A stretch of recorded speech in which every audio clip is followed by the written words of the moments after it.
Hey, it's the NFL Wild Card Preview, and we're going to hit the coaching carousel because we've got fresh news on the FTN Fantasy Schatz and Tanier NFL podcast for Thursday, January 8th, 2025.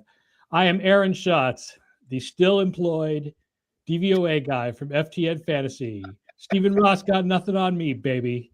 He's Mike Tanier. You know him from his Substack, miketanier.substack.com. So about 15 minutes before we started, Mike McDaniel let go by the Dolphins. Very clearly, this is Harbaugh related because I guess Stephen Ross is close to the Harbaugh family. And the word is that they weren't sure if they were going to get rid of McDaniel, and then Harbaugh became available. And all of the indications have been Harbaugh to the Giants, but now it would be very likely that Harbaugh would go to the Dolphins.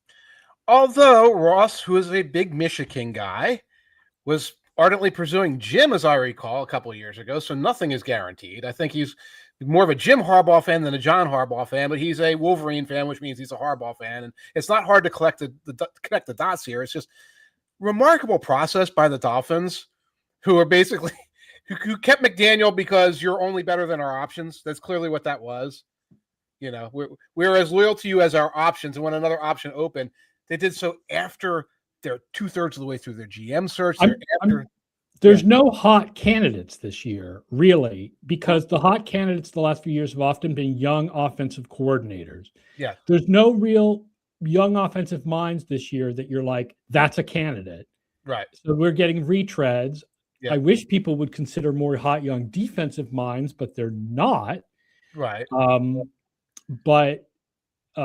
yeah, they probably looked at McDaniel and went, "This is better than what we can get otherwise." And then Harbaugh became available, and then ta-da!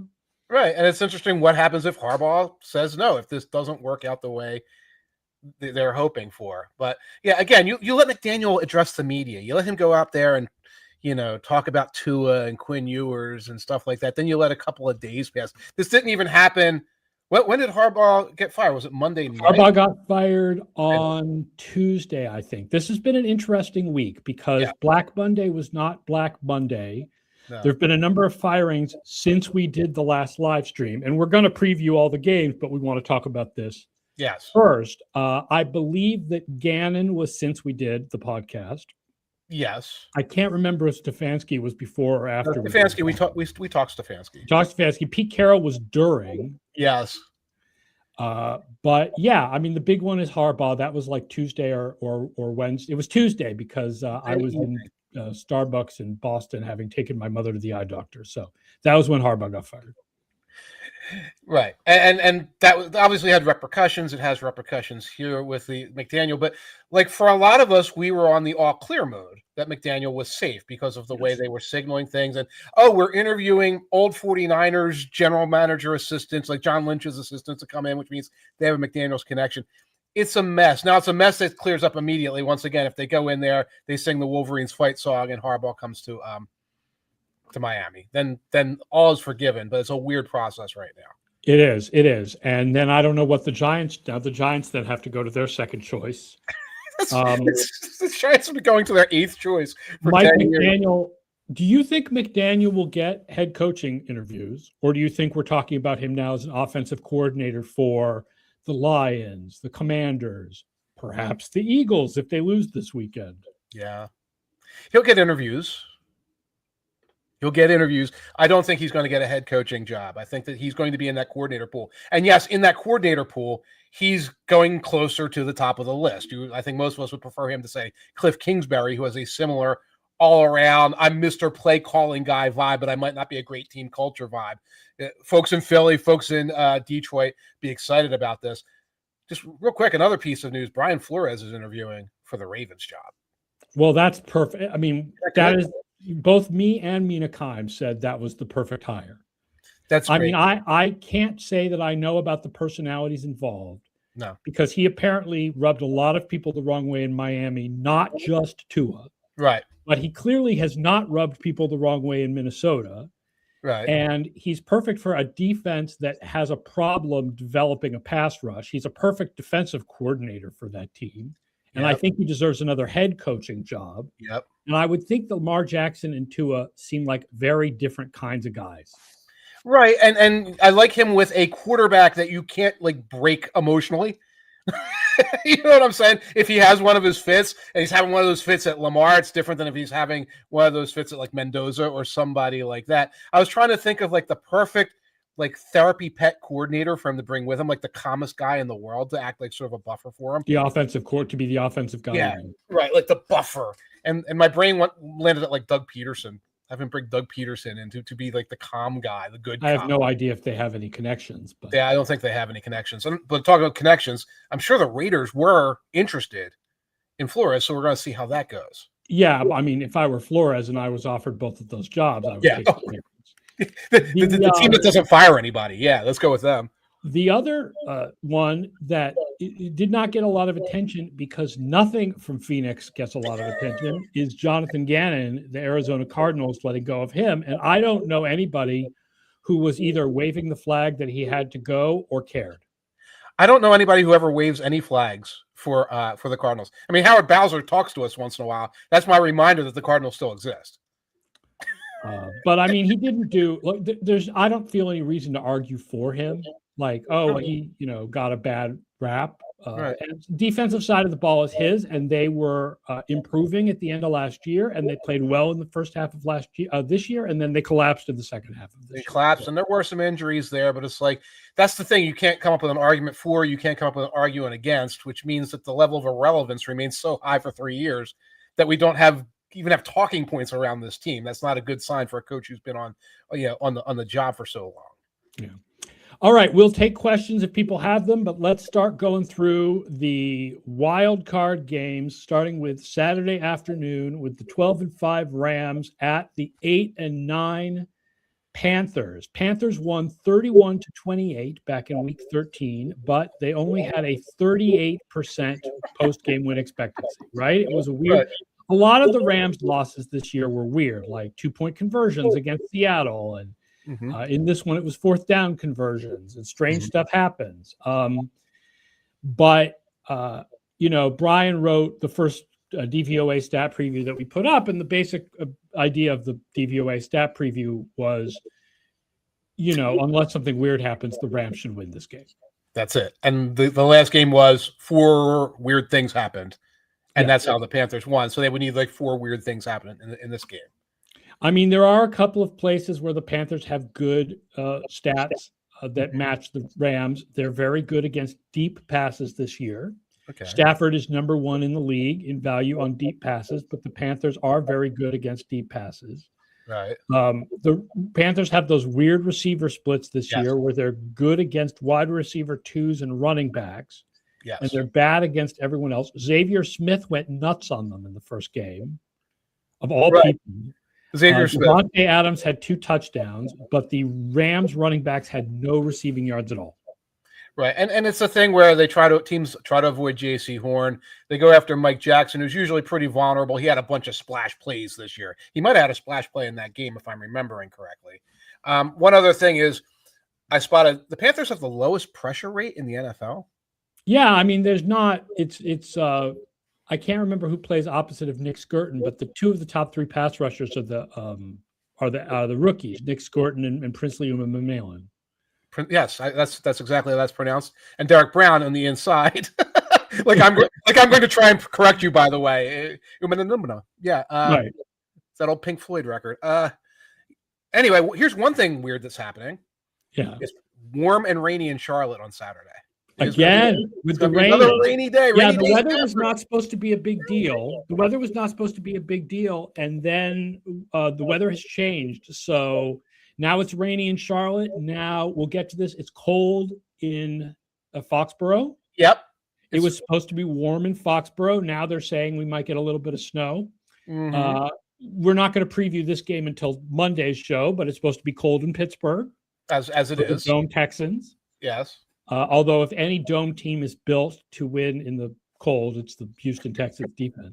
Right. It's the Rams should be able to run all over the Panthers. The Rams are second in run block win rate from ESPN, first in adjusted line yards. Panthers are dead last in run stop win rate, despite the presence of Derek Brown. Right. 24th in adjusted line yards. Yes, they are getting Tershawn Wharton back on the interior. I don't think that helps much. It's interesting. Okay, the Panthers are the number one offense in the league on fourth downs. That doesn't surprise you after what happened against the Rams, right? No. Okay. The number two offense in the league on fourth downs is the Rams. Really? So the odds that the Panthers do something magical on fourth down are really no different than the odds that the Rams do something magical on fourth down. It's just that the last time these two teams played, it was the Panthers that did it, not the Rams. And the Rams are good on the other three downs, so it doesn't look magical when they have a success on fourth down. You're right. Right. The line is Rams minus 10.5. Yeah. Quick one here. Since 2010, the favorites are 12-5, covering double-digit playoff spreads. However, most of those favorites were home favorites. The only road favorite in that span was the Tom Brady Buccaneers against Washington in 2020. They won but did not cover. Yes. But that assuages some of my fear of like picking the Rams and 10.5.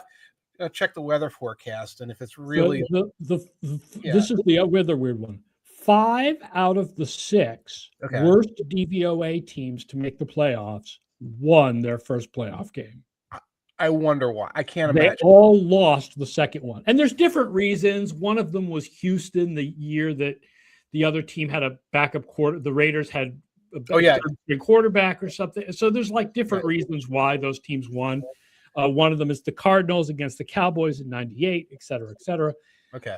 One of them, I think, is Beastquake. Yes, the Beastquake had to be in there, because they won and they were not highly favored. Hitchhiker's Pie says, is there a volume-adjusted fourth down offense thing? A team that's 90 out of 100 versus 1 out of 1. Every team goes for it on fourth down few enough times that the sample size is roughly the same for every team. And usually when you get to the playoff teams, you have eliminated all the teams that have like 1,000. It was 4th and 10 at the end of the game because they were bad, like those Jets types of things. Right. Like, yes, we know that some teams are more aggressive on fourth downs than others, but even the teams that are more aggressive on fourth downs, you're talking about 10 or 12 more fourth down goes. It's not a huge difference in sample size. Right. I mean, the sample size is small enough that I don't feel like the Panthers are inherently good on fourth downs. Right. That's why when I do fourth downs, I combine them with third downs. I think it makes a lot more sense to look at third and fourth together, not just fourth. But when you look at just fourth, the Panthers are the best. Right. And it can be a little bit of a BS detector when you see that fourth down high conversion rate when everything else is not good. I'm going with the Panthers plus 10.5. Interesting. I might join you if I wake up and the weather report says it's going to rain all afternoon in Charlotte. Yeah, I think the weather report would be my final cover pick. But the Rams are the better team, and they really should win this game. They really should win this game. But yes, it could be closer because of slop.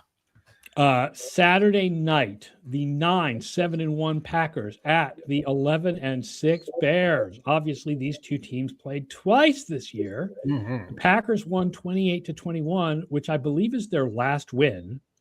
And then the Bears won 22-16 in overtime. Right.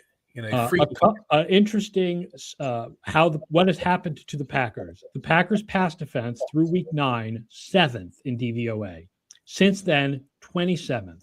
Ooh. Run defense stayed the same. Pass defense really declined. Oof. In the numbers for the run defense, the raw numbers, those have declined as well, though. Where they've been since week 8, the Packers have been allowing 142 rushing yards per game. But I think that's probably piggybacking off the fact that they're losing.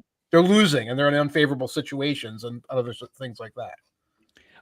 Here's an interesting stat. The Bears were 30th in DVOA against slot receivers, and Jordan Love led the league in DVOA when throwing to anybody coming out of the slot. And as fate would have it, we have slot defender news. Cornerback Kyler Gordon and tackle Braxton Jones were both designated for return to IR. Kyler Gordon would be their slot defender. He has been practicing. Who has not been practicing is C.J. Gardner-Johnson. He remains in concussion protocol. He's replaced Kyler Gordon as the slot guy, essentially, when Kyler Gordon got hurt. and he is a tough slot guy, although he'll commit. Yes, the problem is generally not C.J. Gardner-Johnson. It's been everybody else. It's been the other guys, right? Yeah. Sorry, I can't remember. Nahshon Wright, is that the name of the guy I'm thinking of? Yeah, Well, there was Tyreek Stevenson was on one outside, Johnson was on the other. I think it might have been Nahshon. They got a deep secondary. Fraser Lamont says, with the Parsons effect on the whole defense, is there any other factors you think have affected the Packers defense, or could it be largely random? They've had cornerbacks go in and out from injuries all year, but the Parsons obviously is a big thing, but the Parsons is not the whole 8-week period, right? It's only the last 3 or 4 games that they've been without Parsons. Yep. Why they've been blitzing more since Parsons went out and have been terrible blitzing. Yes. There's some random variation in it, I think. There's probably some guys playing over their heads in the first few weeks of the season. Mm-hmm. But yeah, they're not. I mean, it's not a good pass defense in recent weeks. There's no question about it. Right. Yeah. Wyatt injury was part of it all. We think of him more as a run defender. That becomes a problem. Lucas Van Ness was out for a little while. And like you said, cornerbacks have been in and out. What's been happening with the Packers injury report in particular is once people like Parsons cast an eclipse over all these other problems. And so did Jordan Love to a degree, cast an eclipse into all the other problems they were having, injuries all over the field. And I will say, as far as the Packers having trouble getting a pass rush, the Bears are number 1 in pass block win rate. And they're getting Braxton Jones back, although Ozzie Trapillo has been very good in relief and might actually start, although Ozzie Trapillo was out last week and the third stringer, Theo Benedette, was not very good. So keep an eye on who's at left tackle there. But if it's one of the 2 regular guys, Bears have been doing the job. Steve wants to know if I'm drinking scotch. It's water. Let me hold it up so we can verify. It's water. I'm sorry. How did anyone think that was scotch? It's clearly vodka, guys. That's Come on, look at that. Look at that. No one ever asked that question to me, by the way. So the line here for a while was every book had a kind of a different line, 1 to 1.5 points. It's pretty much settled at Packers -1 at this point. By the way, quick weather report. Snow mixed with rain, low of 25. Of course, they're both bad weather teams. And winds 10 to 20, which would favor the running team? Which would be the Bears. And I don't love the Bears, but the matchup just looks right for them. Yeah, the numbers favor the Packers a little bit, and I'm surprised that Vegas is favoring the Packers a little bit. I think I'm going Bears. I think if I have to pick this game, I think this game is very 50-50, as evidenced by the first 2 games that these teams played, which were very close and were split. But I favor the Bears. I think I favor the Bears here. I think so. I think everything just lines up for them at this point right now. All right, I'm going to drop in an ad here, and then we'll come back with the Sunday games. That's for the people who are listening afterwards as a podcast. I'm actually announced that I was going to drop in the ad. I never do that. Right. No, that's true. We've never done that. And we're both on other podcasts. That's a pretty common thing. Usually I just drop in the ad. Bills 12-5 at Jaguars 13-4. Sean Ryder wanted to know, please give a Bills fan optimism for the Jaguars game that is not centered on Josh Allen doing Josh Allen stuff. Sorry. I'm sorry. The Bills are a really good running team. Drop another ad. The Jaguars are a really good run defense. Yes. Which essentially means that your scouting report for this game depends on Josh Allen doing Josh Allen stuff, because it is a strength against strength where the Bills are strong. Also, the injury report, particularly for the Bills, depends on Josh Allen doing Josh Allen stuff. So defensive tackle Jordan Phillips was sent to IR. Obviously, that run defense can't be losing guys. Cornerback Max Hairston will not play in this game. McDermott already said that. Dane Jackson, a familiar face, was signed off the practice squad. Also did not practice as were linebackers Matt Milano and Terrell Bernard. We know they're pretty important players. Not as much nearly on the Jaguars injury report, although keep an eye on left tackle Cole Van Lanen, who's been great in the second half of the season. He got a 3-year contract extension because he's played so well. Right. Went from I had never heard of this guy to he got a massive extension, and I'm watching him destroy, Broncos defenders a couple weeks ago, and he's hurt. Keep an eye on that one. I think Walker Little moves outside again if he's unavailable. If he gets hurt. I looked up some run splits because with the Bills, you have to talk about the run on both sides of the ball, right? Because they're very strong running and they're very terrible in Run defense. Their run defense was worst against man blocking and outside zones. They were better against inside zones. The Jaguars run a very league average selection of run concepts, right? They're not heavy in anything. Okay, right. Right? Their percentages look like the league averages, but they are best on outside zone where they have 5.2 yards per carry. Okay. The Bills are best at outside zone where only 2 offenses ran that more often, but the Jaguars were 6th in DVOA against outside zone with only 3.8 yards per carry allowed. Okay. And the Bills also, by the way, had the best DVOA in the league when running against a stacked box.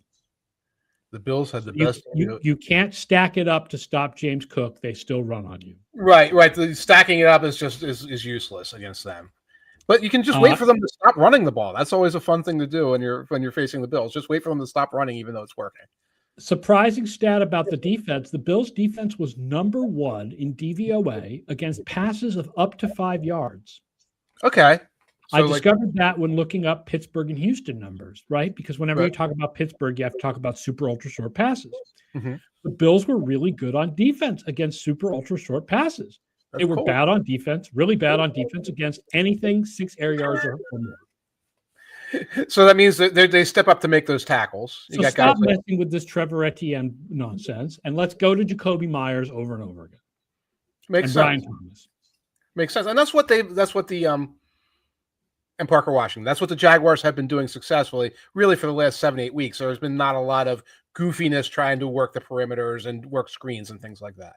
Yeah. The Jaguars defense does struggle in the red zone, but the Bills offense also struggles in the red zone. So that's sort of even. All right. I think it was interesting. Jaguars are first against other wide receivers, which I think is interesting against a Bills team that tends to spread it around to a lot of different wide receivers and goes 3 wide a lot. Yeah, they're all other wide receivers. I mean, yeah, they do use 12 a lot now that Kincaid is healthy again, but it's also a lot of 11 personnel with 3 wide. Mm-hmm. The line here is Bills -1. That is a Josh Allen line. That's a Josh Allen line. But there's no question that if you look at the other numbers, especially weighted towards the second half of the season, the Jaguars are the better team. That makes sense. We also have a couple things. It could be raining in the morning in Jacksonville. There's a lot of weather in this weekend's forecast. One other injury note is that Bills kicker Matt Prater re-injured his quad. It's unclear whether he'll be available. The Bills grabbed Matthew Wright to be their emergency kicker. He's kicked for 3 different teams this year. There are all of these things across the injury report that go with what you're saying. That's a Josh Allen line, or that's a national perception line. Or it's like the Jaguars, like that kind of thing when you're a casual voter, gambler, coming in. So I think I have to lean Jaguars, even though even my brain is like, I'm picking the Jaguars over the Bills in a playoff game. What's wrong with me? I think it's what we have to do. Yeah, I'm leaning Jaguars. I would lean Jaguars too, but listen, we talk about the AFC being anyone's conference. It easily could go the Bills. Right.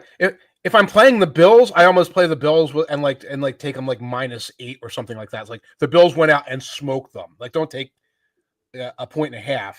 Like, really, they were like a +1,000 or whatever the -8 line would be. Yeah, get that juice, because it's like, oh, they just went out there and made a statement rather than they had gotten to some neck and neck game. But I'm still leaning Jaguars.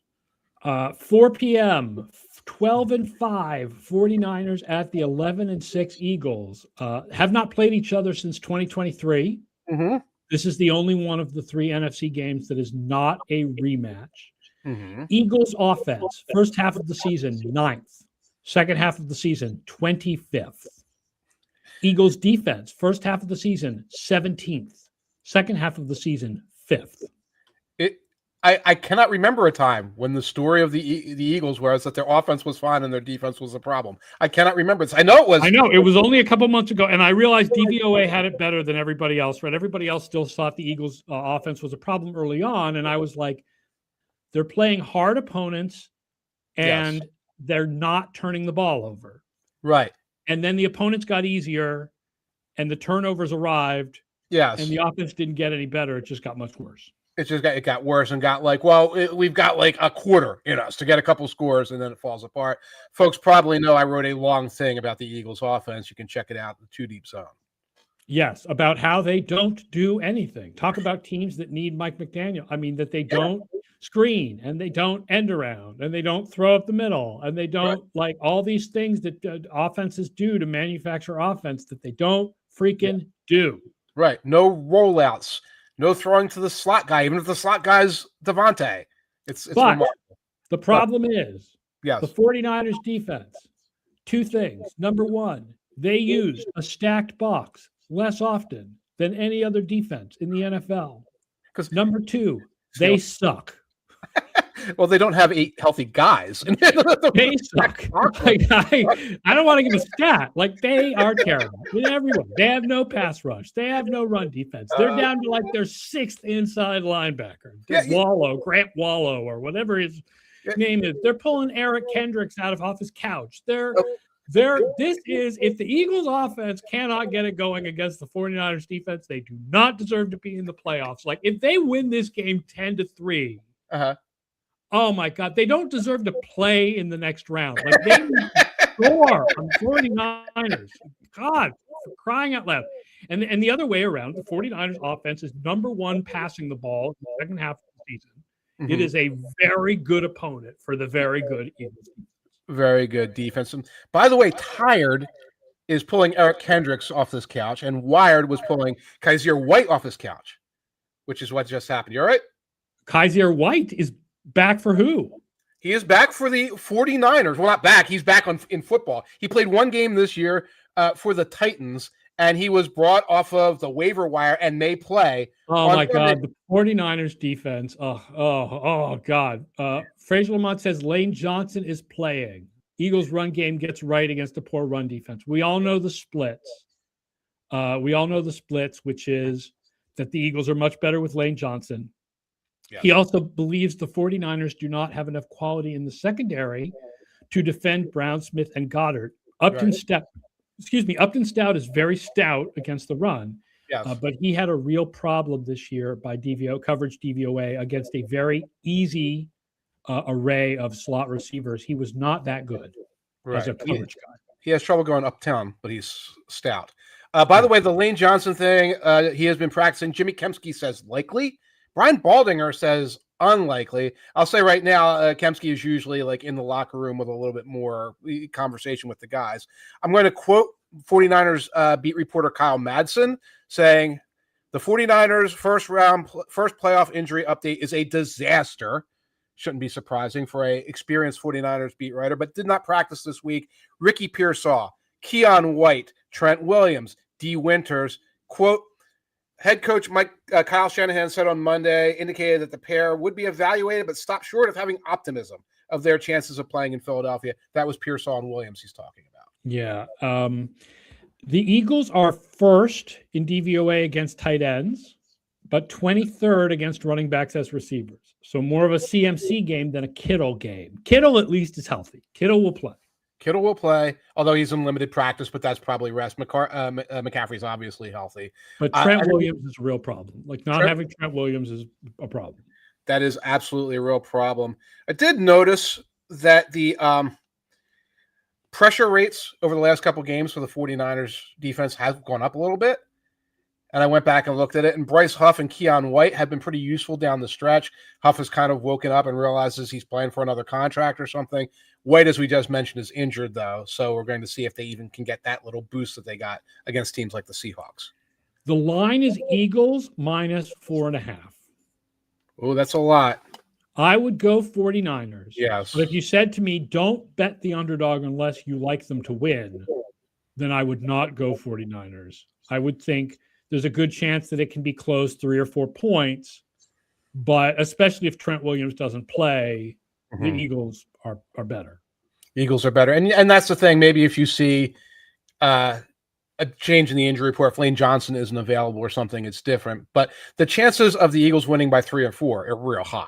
Folks have been watching Eagles games all year. Yeah, that line is surprisingly large. Yes. As opposed to 3, especially because if you look at weighted DVOA, the Niners are 9th, the Eagles are 14th. So by weighted DVOA, the Niners are the better team. Even the Eagles are at home, but this should be more like Eagles -3 or even 2.5. And there's a little bit of what we saw of the Niners against the Seahawks. Looks so much like a harbinger of what's going to happen when they face a really tough defense, which for a couple of weeks they were not facing really tough defenses. Let's finish up with Sunday night. It's the most important game of the weekend because I'll be there. 11-6 Chargers at the 14-3 Patriots. Suddenly we're getting a couple of inches of snow, apparently, and it's going to be 35 degrees. So, hi, Chargers. How you doing? Chargers passing has gone from 13 in the first half of the year to 27 in the second half of the year. Chargers defense has gone from 19 to 6. Both pass and run have improved while their passing game has declined. The Patriots also have interesting trends. Their running game has gone from 26th to 7th in the second half of the year. And their pass defense has gone from 28th to 13th. But their run defense has declined. And of course, they have had such a tough schedule over the last couple of weeks. The big story of this game, of such a tough schedule, and now they're playing another team that was like 15th in DVOA. Right, the weakest possible. This is the weakest team in the playoffs other than the Panthers. Yeah, the weakest possible team on a snowy night when they're a West Coast team. The big story here is just how much will the Patriots pass rush that's not that good get through the Chargers offensive tackles, for whom not that good would be an amazingly wonderful. That would be like the greatest praise they could receive. The not that good parade. The not that good parade. On that front, Austin hit the deculus, did not practice this week. And on the first, I said, oh my God, who would be behind that guy on the depth chart at left tackle? Here's a little thing. Jamari Salyer has been limited in practice. He's been out for a couple of weeks. He's like their swing, I play all positions guys. The 3 or 4 weeks that he was at left tackle, he was not that good. So that makes him better than Deculus. Yeah, that makes him better than Deculus or Hart or Penning or whoever else they had to throw out there. So it'll be interesting if it's Salyer's out there at left tackle, that's actually the best option for the Chargers. The other question is, do you have the Patriots injury report? Harold Landry is their best pass rusher. He's back. And he has been out for a couple of weeks. And he's back. And he is back. And the other guy is Robert Spillane, the middle linebacker. And part of the problem with the decline in the run defense has been Robert Spillane and Milton Williams being out. Milton Williams was back in week 18, and now is Spillane back. Yes. And so is Jared Wilson. Everybody's back. And Milton Williams, by the way, you want to talk about pass rush, they really miss him in pass rush. He's going to come up the middle on Herbert. Yes, that's true. That's true. They do like rushing him. Oh, by the way, the rest of that Patriots injury report, everyone had the flu. But if you going to have a flu playoff week, have it on Wednesday. Yeah, right. So don't have it on Saturday and Sunday. Yeah. No, pound fluids on Saturday. Be ready for Sunday night. So I'm guessing that wave will be through by the time that hits. Chargers defense is primarily a zone defense, but they are better when they play man. Drake May was better against man than zone, but it was not a huge difference. Right.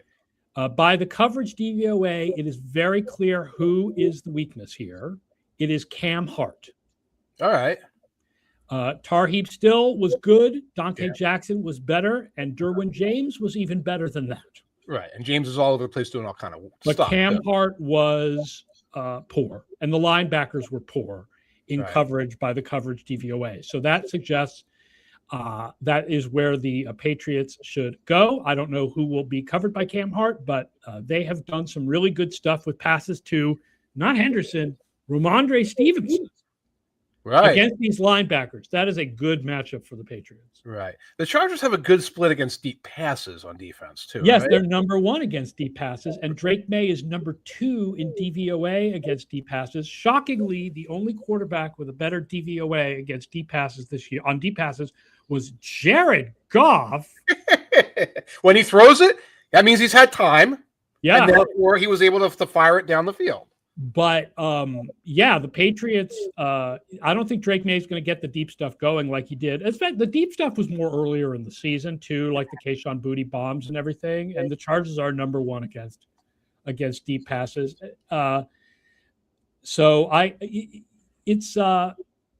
Drake's still going to come out there and play. I think the line is Patriots minus 3.5. Mm-hmm. And I don't want to sound like a homer, but this is I think the biggest mismatch of the first round. Okay. Besides the Rams. Panthers. Besides the Rams and Panthers, yes. Maybe I just believe in the Steelers defense more than other people do. Right, because I say Monday Nighters feel like a mismatch to me. As good as Herbert is, I'm not trying to poke you here. Let's be honest. He's played very well. Of course he is. Of course he is. Everything around him. I know. The problem is that everything around him has not uncollapsed in the last week. Like we can talk about Herbert's abilities, but it's not like all the things that have kept his numbers down have gone backwards in the last week. Those problems are all still there. So it seems to me like the Patriots are more like, I won't be shocked by an upset, but the Patriots are more likely to win this game. I agree. By the way, Justin Herbert, number of times pressured this year, 7th in the Sports Info Solutions database going back to 2015, 7th highest number of just total pressures Herbert faced. One interesting fact, in 2022, he actually faced more pressures. I don't know what was going on with the line there. But this is a Patriots win. I feel. Yeah, Patriots. I think, and I've talked to people in the Patriots press about, how will people judge this team if they lose the first playoff game, because expectations before the season, just the idea that they made the playoffs beats expectations. The idea that they won the division, the idea that they went 14-3, will be disappointing, and it probably will be disappointing if they win the first playoff game. I think if they lose the second playoff game, then that's, they'll have lost to a really good team probably, but they should beat the Chargers, and I think that they should cover the 3.5. Because of this matchup, I think, the expectation should be to win this one. And you're right. After that, it's like in this full house money mode, and I think people realize that. And if they lose this one, again, they have I joke about them being frauds, et cetera. The level of accomplishments that they've reached here is extremely high, and it's something to be proud of. And especially the AFC, right? The NFC-wise, we have the Seahawks and the Rams super high, right? Mm-hmm. AFC-wise, especially if the Texans and Patriots win, the next round really is anybody's ball game. Yes, because you eliminate. If it's Broncos, Patriots, Texans, and either Jaguars or Bills, wow, that is a pretty even 4 teams right there. It is, and you have all these things where it's like, well, the schedule assisted Patriots. Well, the schedule assisted and single score game win Broncos are in there too. And you have Broncos and Bills also had easy schedules, not historically easy. Right. The Broncos had both an easy schedule and an absurd. They are the biggest Pythagorean overachiever of the year. They were not a historically amazing Pythagorean overachiever, but they were like 2 or 2.5 wins over expectation from Pythagorean. Okay, so and then you have these defense monsters, and then you'll either have the Bills breathing fire or this Jaguars team that's coming into its own. It'd be a very interesting race. All right, that does it for today's show. Thank you, everybody, for watching and listening, and tell your friends about the podcast. Of course, we will be back on Monday at 11 a.m. Eastern to talk about all these games after they've happened, one of which is sure to really surprise us, at least. And then we will preview the Texans and the Steelers for Monday Night Football. Until then, folks, he's Mike Tanier, and I am Aaron Schatz. Have a great weekend, everybody.